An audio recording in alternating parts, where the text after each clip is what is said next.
শীতকালে একটু গরম গরম খাবার খেতে বেশি ভালো লাগে। গরম গরম খাবার ছাড়া খাওয়া যায় না, তাই না বলো? এই দুপুরের ভাত বাড়ছি, খাওয়া দাওয়া করবো। দেখো ধোঁয়া উঠছে, ভাতটা একটু লেটেই বসাই ওই জন্য, যাতে গরম গরম খাওয়া যায়, এই আর কি।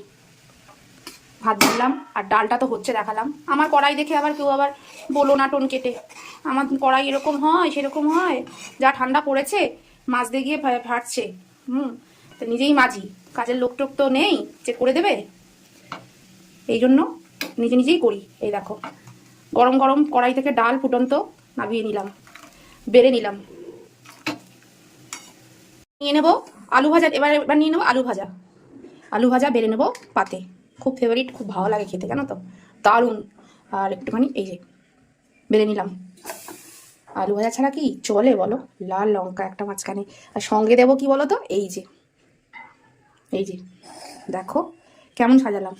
তারপরে এইগুলো আছে, এইগুলো তো যাবেই, একটু একটু করে খাওয়া হবে, নাহলে তো একটু একটু করে না খেলে এগুলো হবে না, উঠবে না। এটাও পনির দিয়ে করেছি, কিন্তু খুব টেস্ট হয়েছে।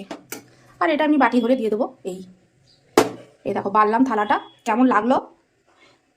খাবারটা অনেকেরই প্রিয়, পুরো গরম গরম, আমার তো খুব প্রিয়। টাটা, আবার আসবো নতুন ভিডিও নিয়ে বন্ধুরা। এই যে একটু দিয়ে দিলাম সাইডে, ব্যাস চলো।